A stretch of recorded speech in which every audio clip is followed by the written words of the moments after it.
When you come into the world, we take on the identity of those who are more powerful than us. What we're looking for is a kind of person who is looking for meaning. What's the meaning of life? Why am I here?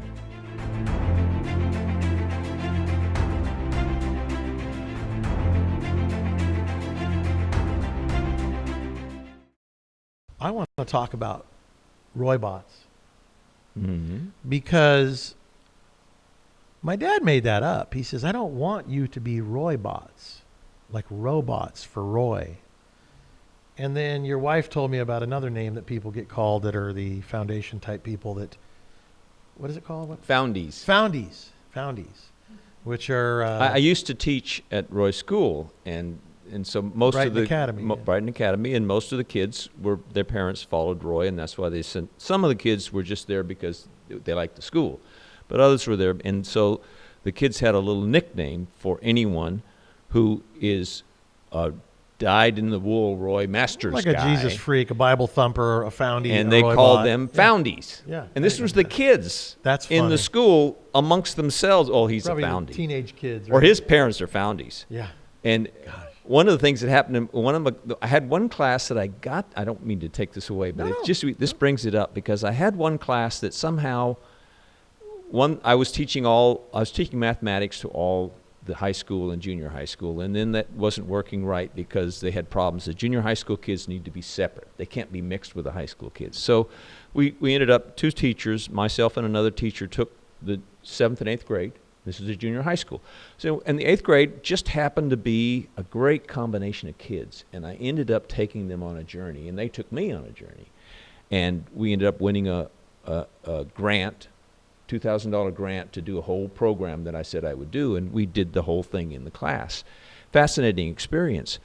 But the kids had a real clear perception of a lot of their parents in the way the kids weren't into philosophy. They were just trying to survive. Does he have the biggest hands you've ever seen? Look at that. They just want to survive. And I started teaching the kids how to think for themselves.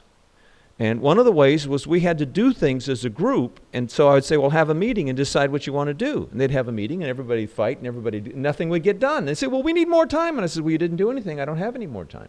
So eventually they said, well, what can we do, Mr. Williams? We got to be able to get something done. And I said, well, there's this thing called Robert's Rules, and it's a set of rules how you do a meeting. It's hundreds of years old. And I gave them a couple of the rules, just a couple of them. And they started doing it. And before you knew it, they could conduct a meeting and get to a conclusion, disagree honorably, find out what they're going to do, and do it. So then, at the end of the year, we're taking the whole class up to Washington State, to a volcano, to camp for 3 days. And the parents are going crazy. I can't let my kid out. My kid can't go that Helens. far. Who's going to do what? How are we going to do this? And parents are all objecting. So we had this giant meeting, my class and all the parents that wanted to come. And we were here, and the parents were saying, well, I don't think we should, and everyone's giving their opinion. And finally, one of the kids stands up and says, wait a minute, this isn't how you do a meeting. And one of the kids takes charge. He gives each person a chance to speak. Then we take a vote. Then it's done. And half the parents are standing there with their mouth open. They didn't know what, and I'm standing there just pleased as punch because I didn't say a thing. You gave them some tools. And they knew it worked, yeah. And they were going to do it. But there was a realness in that wasn't the robot thing that they could see and make fun of. Now, some of it may have been unfair, and kids are not always the fairest. But these 8th graders had a majesty about them. That's a beautiful age, the 8th grade, 13, 14 years old, because you haven't figured out that you are a god yet. You still have a lot of innocence to you. And then about 17, you're like, I'm Adonis. Look at these muscles, and then forget it for 10 or 20 Then you need to be knocked around years. a little bit. That's right. That's life. But we were talking about, this whole thing about robots. And thanks for that story. But I had something happen the other day. One of my friends that was an admitted robot for many, many years had an experience where they were mad at my dad. And the Roy bot bubble popped. And it happens. It happens.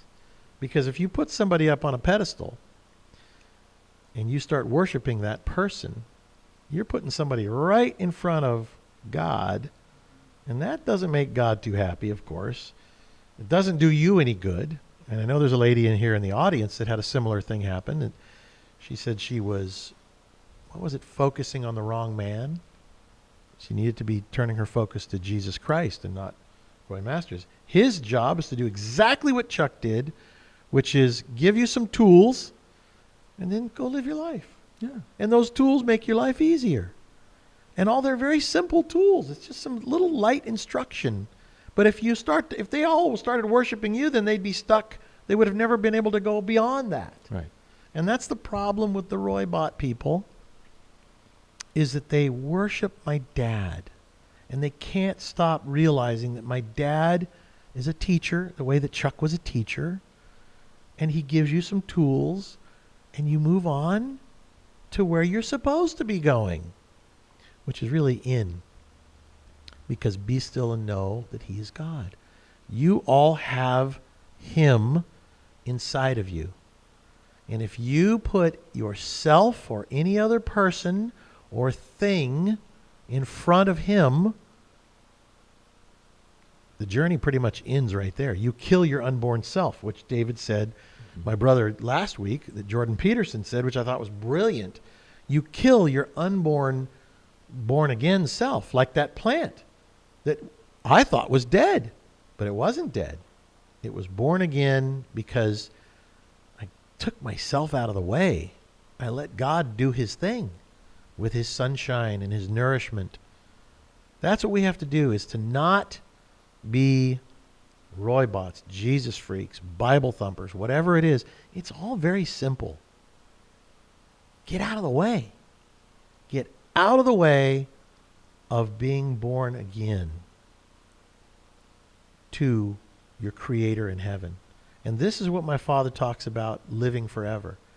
You can stay earthbound if you want, but I'm going to be freed by the truth.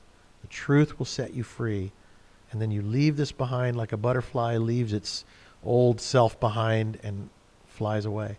So do I think this is going to last forever? No. I buy a new set of tires. I hope they last forever, but they're going to wear out. God gave us this thing, and it's good for about 100 years, if you're lucky to get that far. Some people a little luckier, some people not so much. But the person I was talking to had lost their husband, and my dad said, "You killed your husband." I think my dad said something like that to you about you killed your father. But there's a lot more going on there, isn't there? They're similar statements, but they had a different meaning. What I noticed is that Roy, I haven't really known Roy for 50 years, but I've been around Roy for like 53 years, because in 65 I first saw him in his little storefront. And then I went and lived my life, and once in a while our paths would cross, and then over the last 25 years I've had a lot more to do with Roy. And we haven't really been personal friends to the last 5 years. Otherwise, I either worked for him or we knew each other and we said hello and we had interaction, but we weren't buddies that sat down to dinner every night. He doesn't really have buddies anyway. But I've noticed all that time, especially in the last 40 years, Roy has been trying to break people's false allegiance to him. Yeah. He used to tell this story on the radio. I noticed this guy who worked for me, but I didn't see him much, and he would stop in and look in the office and say, "Hi, Roy," and I would say, "Hi," and then he would go. And I didn't think anything about it, but he would always do it regularly. Every so many days, he'd stop in and say, hi. And then I realized one day, someone said something about him, and I realized I might be getting the story wrong. My dad speaking, right? Yes. He realized, this guy is using my answering back hi to justify who he is. Yeah. "Oh, I said hi to Roy today." And Roy And he said hi back. Yeah. And he said that was a deep realization. He talked about this on the radio years ago. And what I've noticed over the years is that people, "Oh, Roy's so popular," and "Oh, I think he's wonderful." And then one day they'll come in Roy's presence and he'll say something to them, and it will probably be true, but it's a little penetrating. And the next thing you know, oh, I love Roy. I just don't need to come around him anymore. They don't want to go in a place where he can say something that's very revealing about their insincerity Right. or their life. They don't want to be revealed and exposed. Right. And it's not like he's doing it to be malicious. He just seemed to do it all the time. And I know people who do that to be malicious and to get upset and get under your skin. He would just do it. I saw he would do it to me. He had a nickname for me.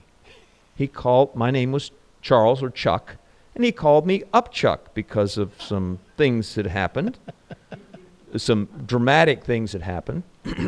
And at first, I would hear him say that, and I wouldn't see that I would get upset. I would act like everything's fine.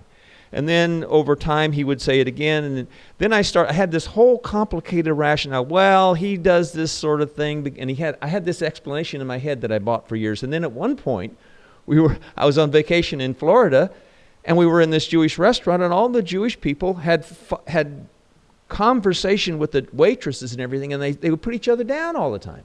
And then I said, oh, that's right, Roy's a Jew, and he just puts people down. That's just a natural Jewish thing. The Australians are like that, You too. know, so- if you don't put them down, they get upset. Yeah, I know. Come on, what's going on So it's part of the here? culture. So I had all this in my head, and then years later, I realized that those were little barbs that are going out, Yeah. and if I don't see the barb coming, it's like the fish in the bait, and go in and see if it has something to play with. I'm looking, he's throwing the barb, I'm looking inside of me.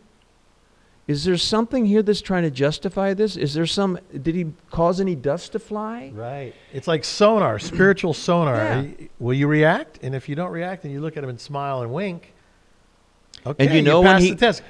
You know when he Grasshopper. stopped calling me When Upchuck? you can take the pebble from my hand, it's Yeah. time for you to leave. Simple Right. as that. When he stopped calling me Upchuck, one day he walked in to a talk, this is like 8 years ago, and he looked across the room and said, oh, there's Upchuck. And I'm looking at him, and he said, did you hear me? Because he was across the room. And I said, yeah, Roy, I'm just looking to see if any dust flew. So I'm looking at me. Right. And he smiled, and he never called me Upchuck again. It wouldn't work anymore. Because I don't know if he really knows all the time why he's doing it. He's not calculating this, but it just, You know, my dad is a spiritual tuning fork. he is. You walk into my dad and he's boom, and then it either hurts your ears or it doesn't. It's either music and you're like, no dust, because you really shouldn't let these things bother you. You should look at the person and say, that's not going to work on me. Or if there's truth to it, you look at the truth. You look at the truth to it, and then you right. can turn and say, "That's a little rude, Yeah. but that's okay." I would, I just saw my reaction or I would- whatever. It's funny. My dad he has some people that come and help. He's 92 almost, and he's got some little issues that he's dealing with. And this nurse came to visit, and he looks at her, and she was fat. Okay, that's all there is to it. And my dad says, "You're fat." And the other person that was there says, "Oh, I'm sorry he said that." She says, "No, it's okay, I know." And he goes and he grabs her kind of fat arm, and he goes, "This is not healthy." And I was like, oh my gosh. Oh my gosh. Tuning fork, out of tune. You know, maybe she goes home and starts a diet. You know, who knows? Or maybe she even, if it's done with the right spirit, and that's the big question. She didn't get mad at him, which I was Yeah. amazed. But sometimes if it's done with the right spirit, it's not done to put you down, and it's just done because it's done. The person might not even know why. Someone takes it deeply and they say, "Yeah, you know, I've been struggling with this for years. Do you have any idea what I could do?" Well, so now Well, your dad give would have you- plenty to say. to give you the other side of it. But 9 times out of 10, people will just say, they'll either laugh or they'll tighten Be up hateful, yeah. and Well, here's the other side of it. Is it before she could get 10 feet, down into the morning, he was already saying, "You know why you're fat, don't you? Because you're struggling with your whatever." And I didn't listen because I was dealing with other stuff. But I heard him in there already giving her advice and talking to her. And here, you should have this book I'm doing. You should learn to meditate. And I thought to myself, like I said last week, my dad invented the elevator pitch. He doesn't waste a minute. He's that fish out in the middle of the ocean. Something goes by. But I know a lot of Roy bots who are pretending to be that very thing. Yeah. And you cannot pretend that. You cannot act that. No. You have to let the Spirit work through you. And if there's nothing to say, and there's no, even though someone looks fat, there's no impetus to do it. Don't do it out of your proudness, nature, or Right. No, your because you've habitat learned way. it or some right. You have to let that unfold. And if there's nothing there, and what will happen is the fat guy will come up to you and say something to you, and you'll see your anger. They're revealing something that you need to look at. Right. It's so interesting. And you tell stories about that for yourself. Last week you told that story. It's so interesting to be around this man. And I sent my siblings a note the other day. I said, it's so interesting to watch the great man in his final days. And when I wrote that, I went, he really is a great man. Because he gave his life where he could have had fun like the rest of us. He gave his life to all of us. He gave his life to the world in the form of 22 books, in the form of endless thousands upon thousands of hours of recordings and conversations like this. He gave his life in every way possible to leave a message from God behind as his legacy, as God's legacy, as God's unspoken words many a time. Just the truth.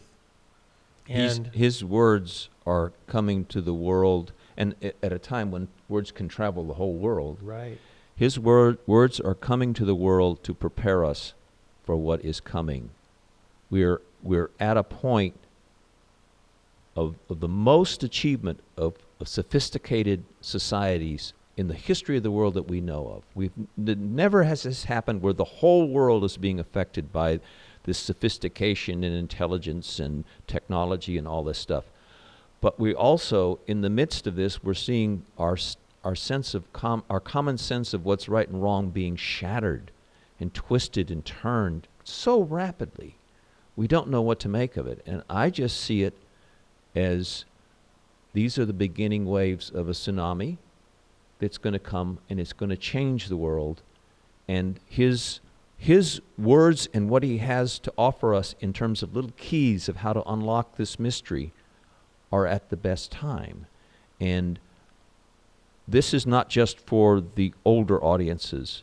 No, it's generations. It's for everyone on earth now who wants to hear the message. And the message is go seek, like you've said today, go seek, go look for what your Father has to offer you. And it's not an intellectual endeavor, Right. and it's scary. You said and it. you make mistakes, and that's part of it. Seek. Yes. So that word came to me in my sleep early this morning at about 4 or 5 in the morning. I woke up and I went, what is the definition of seek?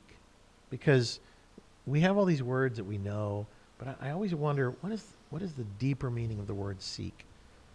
And I feel like that our jobs in this world is to seek the truth. And the truth will set you free. Right in here. Be still and know. That knowing is God within you. And that knowing sets you free because then you are of God. Then you are of God. It's And God's knowing you're seeking, That's right. not your knowing. That's right. And That's it's right. God's truth, not your truth. And if you don't you have to say, do I anything. have the truth, you're off the mark. You could say, I know the truth. But the knowing, even then, it's the knowing, what I find is that the more you let his presence in, and it's a mystery I don't understand, and it has to do with Jesus and God and their relationship, but there's a way it comes in that Adam didn't have, because he lost that, and Adam's descendants. And now we have this option. And that mystery comes in, and you have a knowing that isn't knowledge. And you have an Right, it's a understanding that isn't words. Right. And you may try to put words to it, but then you feel that's not it. Those are just words. So you live it. So my mother-in-law, God rest her soul, she's been gone about 5 years. She was a very, very strong woman. Very strong woman. Lived a very tough life in Las Vegas. But she used to say something, and when I heard it, it struck something in my soul. And it was very simple. She said, I know this. This I know. In other words, don't mess with me because I know what I know, right? That's all you really need to do is when you and you have to kind of say that inside of yourself when something comes at you that is trying to pull you down, you literally almost have to know that You know what will happen? you're of him, not of the world. But you know how that unfolds in one way is I like to dissect things a little bit. And that knowing begins to grow in you when you know that the you that's always saved you in life is useless. Right. So you're standing there knowing you don't know and knowing that the part of you that always tried to save you doesn't know. And you're standing in the presence of that consciousness. And there's one other thing that's going to come to you. And if you let that happen, it's the last truth you need to see this way. Everything changes. The whole chemistry of your life changes. I'm not going to tell you what that is because then it will just be my words. But there's a special realization on the other side of that knowing that you can't fix yourself, but you're wrong. You can see you're wrong, and it's not because somebody told you you're wrong. It's just you just see everything I do is tainted. What is this? Why? It's just the energy isn't right, and I'm putting it into words, and you're seeing it, and then you try to fix it, and you see your fix isn't a fix, and you see it just still isn't working, and you're still subject to it, and you're wondering, and you're sort of inside reaching up. And there's one other thing you have to see, and it comes very quickly. And you see it, and you say, oh, well, that's okay. And bingo, things start to change. And you don't even realize they're changing, but they are. And it's interesting because I can tell you solemnly, I've heard my dad say these two words my whole adult life. And I've been living it lately. And it's actually one word, but he's always called it paradise lost. But what I've experienced is paradise because I have no fear, I have no doubt, I have no angst, I have no worry, I have nothing but stillness. And the truth then gets put in my heart of what to do.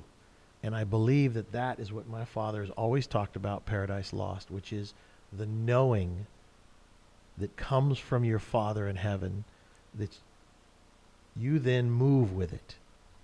That's paradise. And when it's not there, you stand still dumb.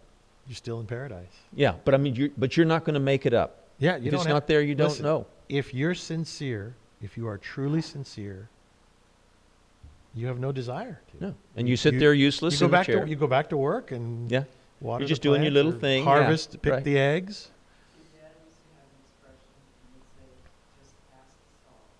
Yeah. So she says, my dad used to have an expression, just pass the salt.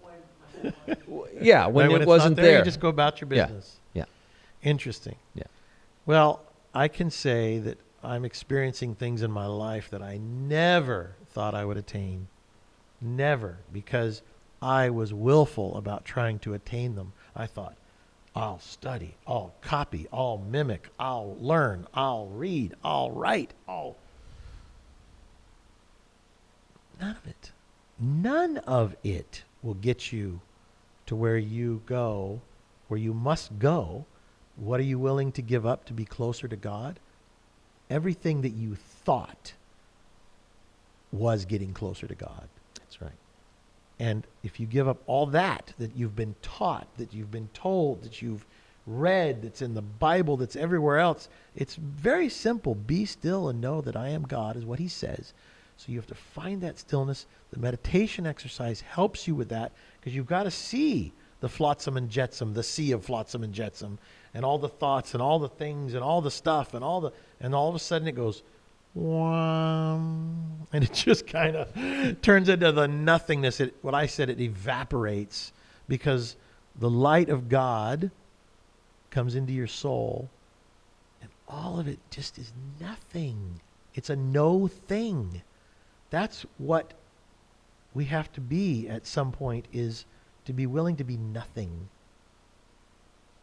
in the sight of God and be his tool. His tool. Exactly.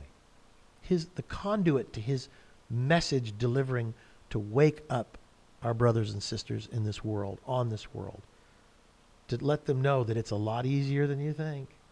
You've been getting in your own way. You got to stop crying. You got to stop moaning and pissing and whining. You got to just start seeking inside of your own self, because that is where the mustard seed is. That is the little root that is down in your soul that will come to life, and a new flower will be born, and people will look at you and say, "What happened to you?" Mm-hmm. And you can just smile and just say, "Just happy." Yeah. Well, thank you, Chuck. You're welcome. Thank you.